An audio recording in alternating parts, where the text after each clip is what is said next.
don't sing it very often in the Methodist churches I've been in. Thank you for sharing that with us. See, we're in the season of Lent. And some of the songs you're going to be hearing have to do with maybe kind of the time that we reflect on our lives and our need for a Savior and the need for Christ as we prepare for Easter.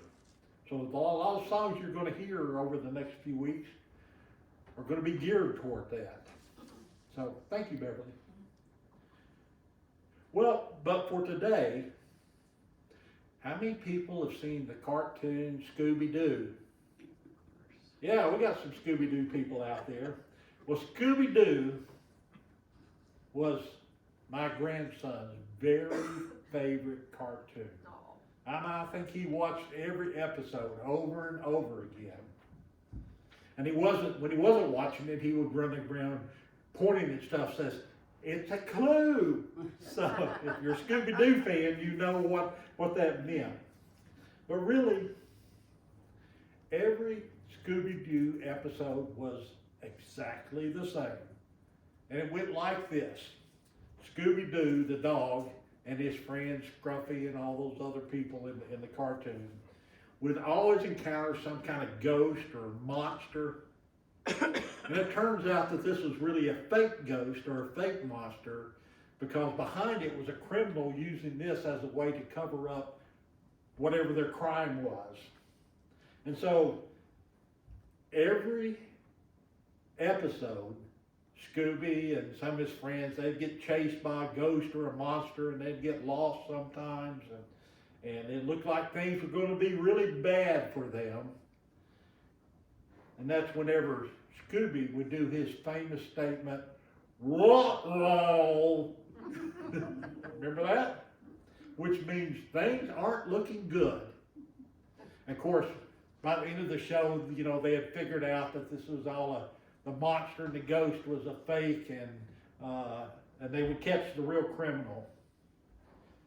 But it made me think that we also have in our own lives, as Christians, ruh-roh moments, right? And I thought about that, and I thought about the Apostle Peter and his ruh-roh moment. He had many of them, but one of them was whenever, if you recall the story, they were out in the boat and Jesus comes walking across the water during the storm, and Peter has the bright idea he's going to get out and go to Jesus. But then he looks down, starts having doubt. Ruh-roh, starts sinking. And begs Jesus to save him, which of course Jesus grabs him and pulls him out of the water. But that was a ruh-roh moment for him. And I thought also about this story we had today in the Bible. And I thought about this father of this son who had been afflicted ever since childhood, as he said. What an awful experience for a parent to go through, to see his son, his child, convulsing basically, foaming at the mouth, being rigid, falling into fire and falling into water, and he's probably been the one to pull him out of those situations. So he had faced some very difficult times. And out of desperation, and because of his love for his son, he went to the disciples and said, asked, can you heal my son? They couldn't do it. They couldn't heal his son. Now imagine how more desperate he felt. So he decides to go to Jesus. And he asks Jesus to heal his son, to cast out this demon that his son had. And of course, Jesus was able to do that. Now, back in those days, every kind of affliction was considered demon possession or because of sin. But in this situation, I don't know if it was demon possession. It could have been mental illness, could have been epilepsy. That certainly sounded like an epileptic seizures he was having to me. But it doesn't really matter the cause, because Jesus healed him, whatever it was. But more importantly, his father had experienced growing up, his son growing up, and loving him and seeing him go through this. That's an awful experience.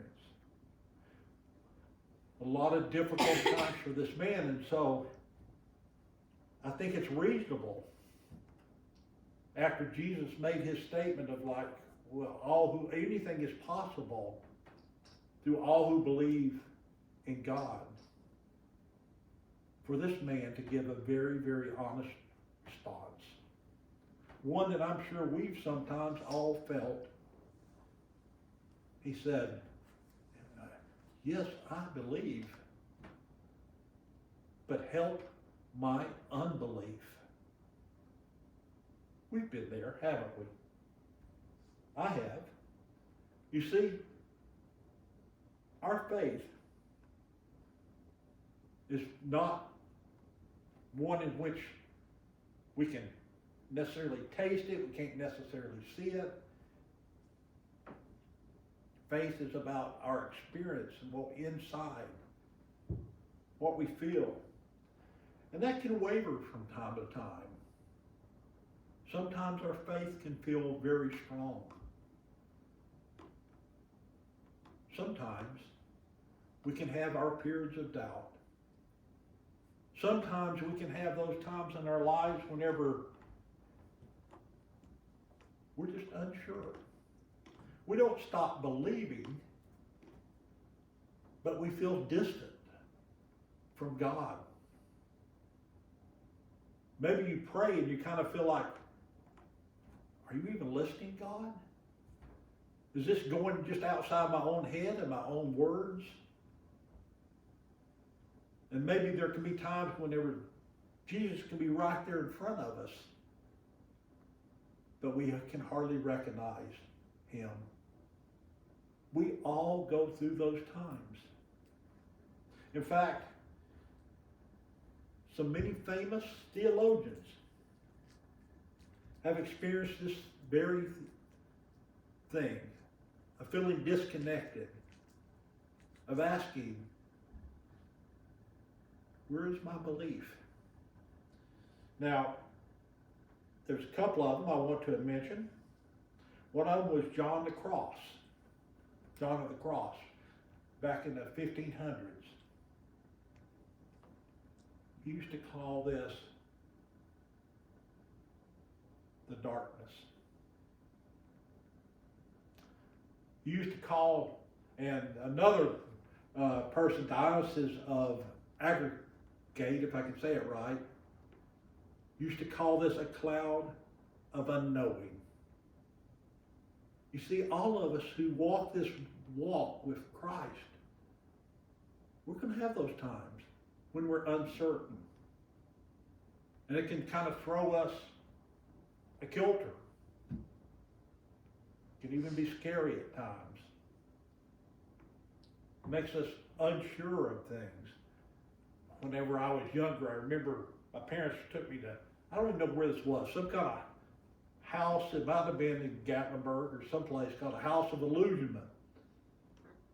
And it's a house that you walk into, and you may have been to one of these, and it's built slightly on an angle, so as you go through the house, kind of weird things start happening, like balls will roll uphill and water will pour back into a pitcher rather than out of it, and things like that. And for a kid, it was really like, what's going on here, because you didn't quite understand all the physics of it. But that's how we can experience our faith sometimes. Sometimes we are going to go through those periods of disillusionment, of questioning, of darkness. And so, one of the things that the theologians that have gone through this are clear about is these can be times whenever we can grow as Christians. To emerge from this darkness, this period of time whenever we seem lost in the woods, stronger in our faith. But we have to get through those periods. There's a book called Gifts of the Dark Woods. It's by Ernie, E-L-E-N-E-S, which talks about these very things. You might even want to get it and follow along, because I'm going to be basing a sermon series on this book called Gifts of the Dark Woods. And it looks at this issue of help my unbelief by looking at things such as times when we feel uncertain, when we feel lonely, when we feel emptiness, when we don't feel connected with God in a meaningful way. And this book looks at how we grow through those times. So I'll be exploring those. But just know that we all go through this. They can be long periods or they can be short periods. But there are ways in which the Spirit works within us to help us grow stronger in our faith. So I look forward to that over the coming weeks. I hope you can join me. We'll look at the gift of uncertainty next week as we see how during this season of Lent we can grow and stronger in our faith. So join me over the next few weeks. If you want to get the book, go ahead and do that. And I think that is all I have to say this morning, because this is an introduction to that. But gifts of uncertainty next week. So be certain to be here, okay?